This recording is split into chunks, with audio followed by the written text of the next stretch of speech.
Right. Hello, everyone. Welcome to Fanshawe College's virtual open house. My name is Priyank Mistry, and I work in Fanshawe College's International Center division. I will be your host for today's exciting video game design session. We will have lots of exciting information to share about the program, what kind of courses we have, what kind of jobs our graduates get after doing this program, and any and all information that you need about video game design. And before we begin today's session, I would like to review a few housekeeping items. Every participants here who are joining us today have their webcams and mic turned off for this session. It doesn't mean you do not get to interact with us. If you have any questions throughout these sessions, please submit them with the questions feature of this webinar. To open the question feature, click on the question mark, which will be probably on the right side of your window if you're joining us from the computer or a laptop. And following the session, we will have a live Q&A from the questions that you would have submitted. We will try our best to get through all of your submitted questions within the session time. If you have any further questions, or by any chance, if we are not able to answer your questions in this session, we do recommend you to email us at international@fanshawec.ca. If you have multiple programs open and running, for an example, a couple of Windows tabs open on your computer, please close them. It may compromise your webinar experience just because we need extra internet connection to play this on live on your screen. So we recommend you to take a moment now to close any other programs that you may have open before we begin today's session. And so sit back and enjoy the information about video game design. Now we are going to start and hear about video game design at Fanshawe College. Again, as I mentioned, following the session, I will be back again for a live Q&A. So give me just 1 second. I'm going to share the video for today's session.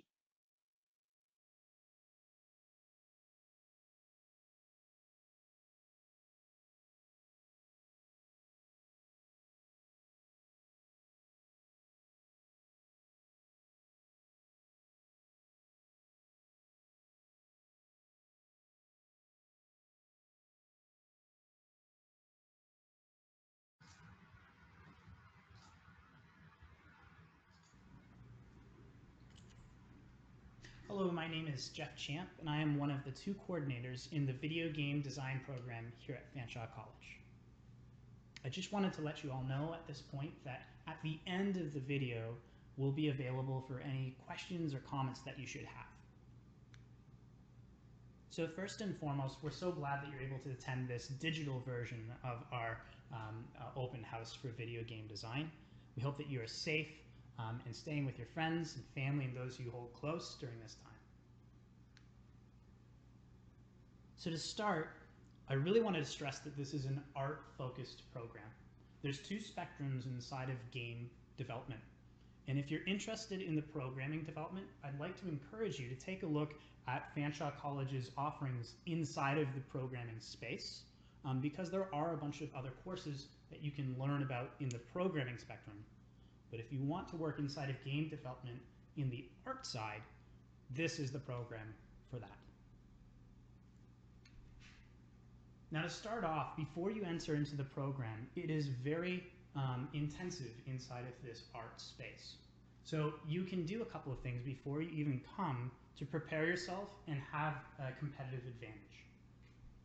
What we recommend doing is using YouTube, getting whatever paper, it doesn't have to be special paper, and a pen or a pencil, whatever you have, and just start drawing and sketching and getting your hand used to building out forms, primitive shapes, and associating light and how that light casts shadows on surfaces. So here's some examples of some of our students' work that they did before entering our program. Now, once you enter into our program, that's all you really need to have coming in, because we assume when you start that you don't know these software packages like Photoshop, 3ds Max, and Unity, which is our game engine that we use for our development. We will teach you those foundations from the ground up. It moves fast, but we've found success over the past 5 years in this space. So again, first year, the focus is on building those foundational skills so you can learn the tools, and then we'll further enhance them in later years. So this should be familiar as you guys are working on doing some forms and basic shapes over the summer. We continue on in that route. So we do traditional life drawing, where you learn about the anatomy. And it's really important to understand how muscles interact with each other and bone skeletal structures behave, because you have to set up animation rigs, and they need to be set up appropriately to have realistic animation. So if you don't understand how the basics of bones and muscles interact with each other, then you can't build those rigs and properly skin your characters to have those free-flowing forms. So what you're seeing here is all examples of student work from our current students or past students. So in our second year, we're starting to build on those foundational skills that you've learned, and you'll see as we go throughout the program, the caliber of work moves up, as you would hope. So in character design, this is one of our focuses in our second year, where you concept a character, select the right character. How can you do that? We give that criteria, and then from that concept, apply color, and then from that, model it from the ground up. So this is another example of character concept. And what you're seeing up top is that iconic silhouette. So characters that we identify from our childhood, Mickey Mouse, Pikachu, those Sonic the Hedgehog, those characters have this iconic silhouette. And it's the form of the character, even before color is applied, that we recognize. And so it's so important inside of a game where there's motion involved that your character pops out from the screen. And so we work on finding and playing around with different silhouettes to find something that truly is iconic. After we find that silhouette, we can then go from a concept and then we model it. And this is kind of a step-by-step process of how that character would come out from a capsule, and then we make extrusions and adjustments just like clay and come up with our character in 3D.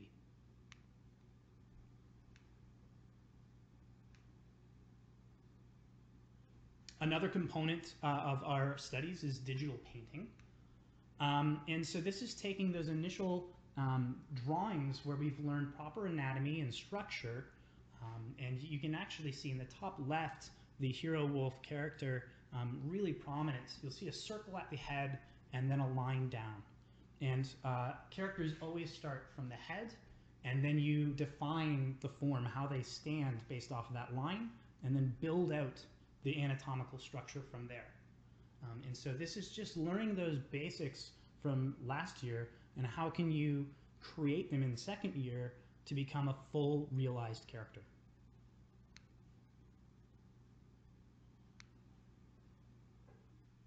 So once you have the character, this may seem like a more basic sketch, but what we're creating here, you'll notice the lines.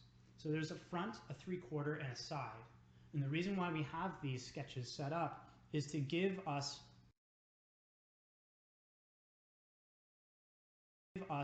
reference images. So we'll take those reference images and place them inside of our 3ds Max software.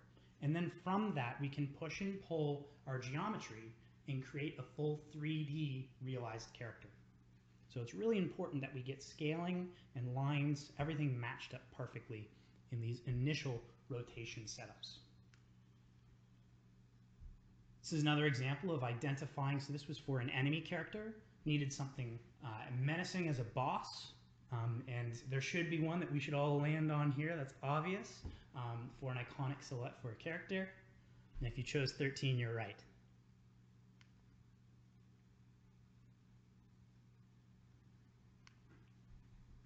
And again, setting up that T-pose, and then what we see from the bottom is that character then realized in 3D, from digital drawing all the way into 3D. So moving into our third year, we make these games that are much more advanced, and it's all based off of those advanced tools that we learned in our previous year, and then bringing in that whole interdisciplinary team challenge of how do we communicate and work together and solve problems. We also talk to studios around Ontario, southwestern Ontario, from Ubisoft, Big Blue Bubble, Digital Extremes, Big Viking Games, Tiny Titans, and they all give us advice as to what they're looking for when they're hiring for portfolios and resumes. And we actually develop full-fledged resumes and online portfolios for our students in the curriculum. And again, it's all based off of this consultation. Those studios that I mentioned and many others actually will come in and guest speak for our senior students in level 6. But yeah, it's all based around preparing the students for that opportunity to make the next jump after they leave Fanshawe College. So one of the components that we focus on in our third year is digital sculpting. And we offer a digital sculpting package called ZBrush. Now this is the industry standard, and it is very advanced, so we don't introduce it until they enter their third year because it is such a challenge. But once they are in third year, it is not as much of a challenge because they're so familiar with all of the other advanced techniques from year 2. So these are some examples of our sculpts that our students have made in the past.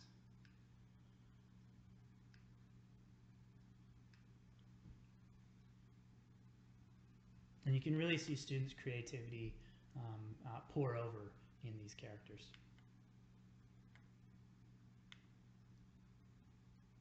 And we also have a motion capture studio on site at our school, and we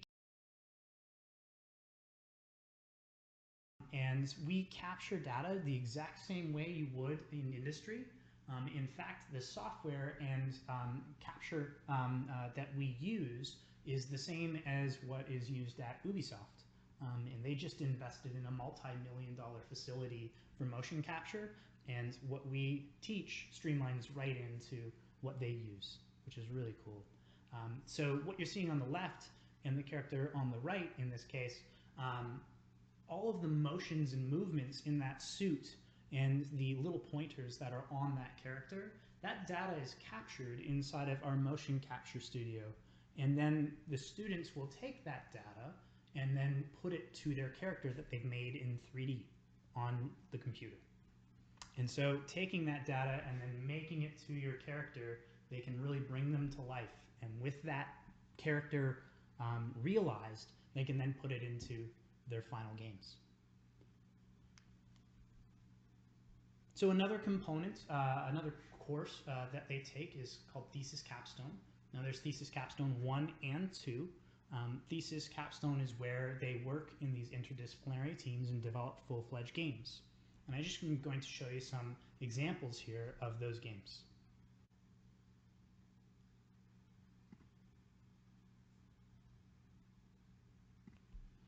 So this is another one of our student games from level 5. This was a group of 5 students, and this game is called Sumo Ascent.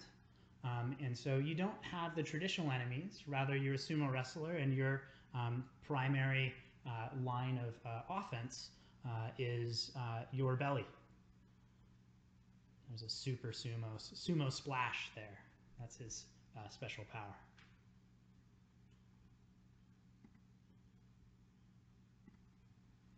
And lastly, this is a game called Yeti Set Go. I appreciate the pun. And you are a Yeti, and you're trying to escape melting ice and get to the ship before it all melts. And so this is kind of a 3D platformer game where you have to get to the end.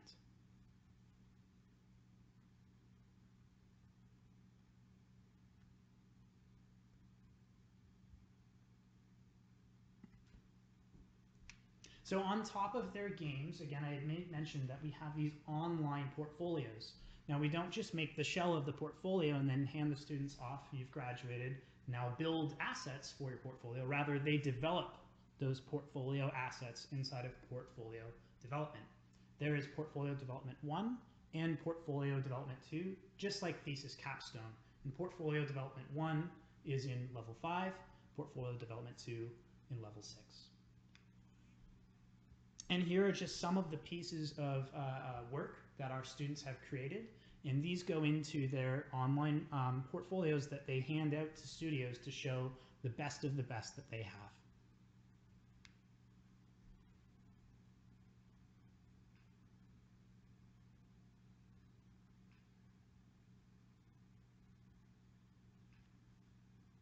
And everything you're seeing here, including the games that I showed previously, all of that is created by our students. All the motion, all of the game logic, it's all created by our students.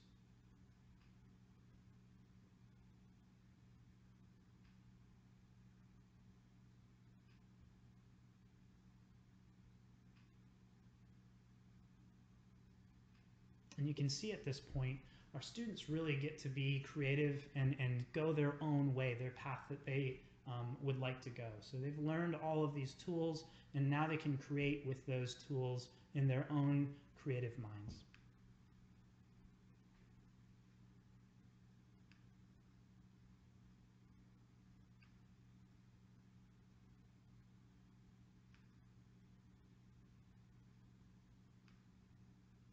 And just a couple more.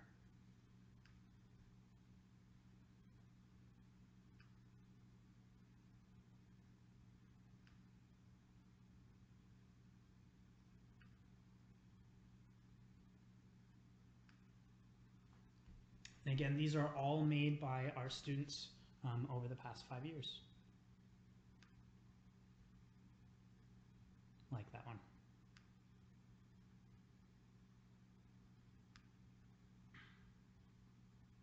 What you're looking at here from reference image on the left to a full realized 3D product on the right.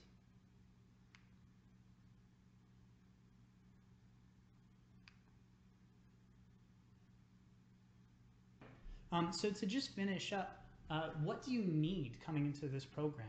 We don't have any formalized textbooks per se. We do give recommendations if students want to specialize, maybe say be a technical artist. We will refer them to textbooks that would be beneficial to push their skills. But there is no formalized book list. What we do require our students, especially during current times with the coronavirus, is having a Wacom tablet and not other tablets. It has to be a Wacom tablet. Now it can be the small, medium, or large. Just recognize that the larger your tablet is, the more real estate you'll be able to draw on. We ask that you get a sketchbook and pencils and markers so that you can do your life drawing and concept sketch. And then a 2 to 3 terabyte portable hard drive. I know it says hard drives, and it is beneficial to have 1 or 2 different structures that you can save to, because we always tell our students, save in 3s. Save to your current computer, save to a hard drive, and save to a jump drive or maybe another hard drive. So you never have to deal with that very, very unfortunate, my dog ate my homework, but it does exist, where your computer just blows up and you've got your backups. So always make sure that you have those backups. Now for home computers, laptops, and specs, our specs are ever evolving because our software is always changing. But when you are entered into the program, in the summer, we start a Facebook group. And on that Facebook group, we'll post the specs that you should get for a computer. If you have any further questions or would like to reach out to us on how to apply, feel free to reach out. Again, my name is Jeff Champ. And my email, it's hard to see with the underline, but it is j_champ@fanshawec.ca. And again, Rob Reichart, my counterpart, we both teach this program. It is a large program. Rob's in charge of year 1 and 2, and I teach year 3. His email is rreichart@fanshawec.ca. Thank you guys so much, and we'll see you in the Q&A.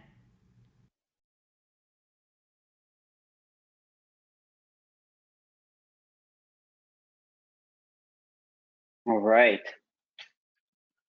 Hello, everyone. We are back, and thank you, Jeff, for that wonderful presentation about the video game design. And I think it does provide a lot of information that students need in initial times to make a decision while choosing a right program for their fit. And now we are moving on to the questions and answer time. Again, just to mention everyone who has just joined this webinar, you do have a chance to ask us live questions right now for the next 10 minutes. If you want to ask questions, just choose the question tab on your GoToWebinar and type it away. So, Jeff, we do have a couple of interesting and exciting questions coming up from our students. I'm just going to start with the first one here. The first one here says, what type of jobs and where are the graduates going after doing the video game design program?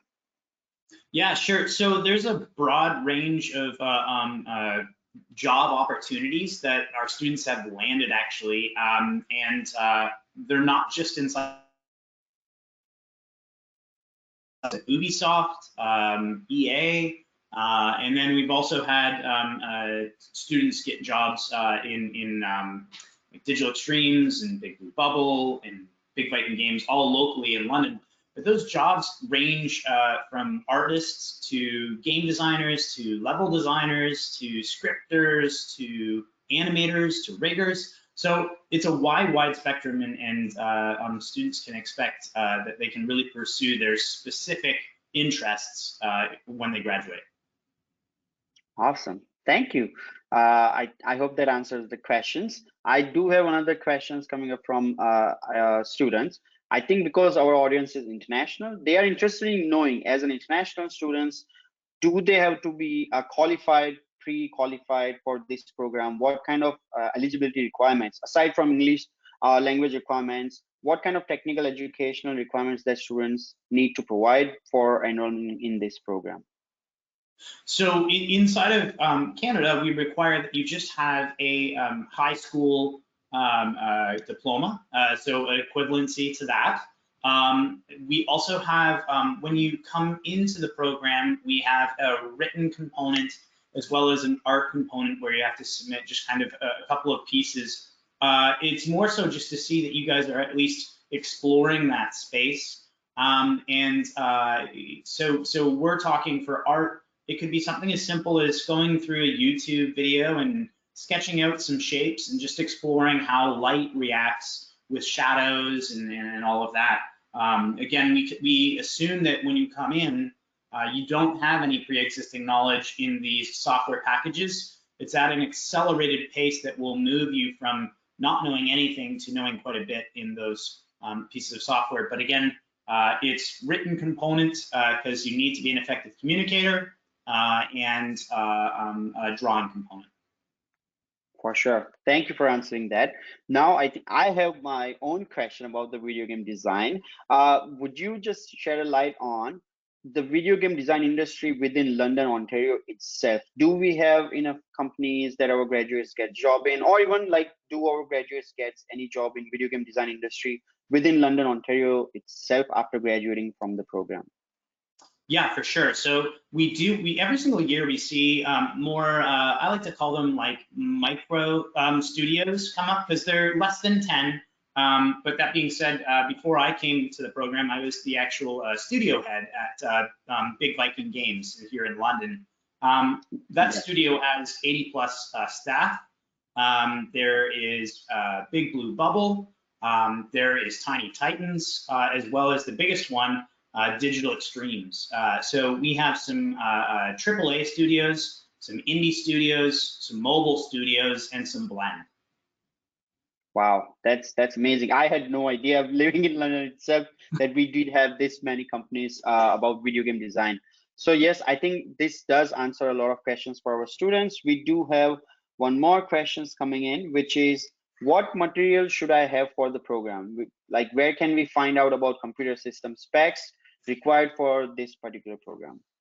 Yeah, so every single year, our software constantly evolves and adjusts based off of what's happening in industry. We have a bunch of partners, studios in the local area, as well as a little bit further beyond that, and some global kind of juggernauts, if you will, like Ubisoft. And they are giving us recommendations every single year based off of what software we should be delving into and adjusting our program. As we make those adjustments, so will the software specs adjust too. So what we do is once you're accepted into the program, we add you into a Facebook group over the summer. And in that Facebook group, I'm thinking international over the summer, over our summer here in North America. We will send out the specs to the group based off of the requirements of the new software that we use every single year. We don't have textbooks or anything traditional like that. We require a Wacom tablet and pen. And again, those specs will change as Wacom adjusts and releases new pieces of software. So we'll release that in that group again once you're admitted. Outside of that, a couple of portable hard drives to back up your work, just in case for whatever reason your computer may crash. We don't want that to happen. So always back your work up and have it accessible off your computer. And then getting a sketchbook and some pencils just so that we can explore form. We do have anatomy classes where you're learning how to sketch and learn how muscles work together.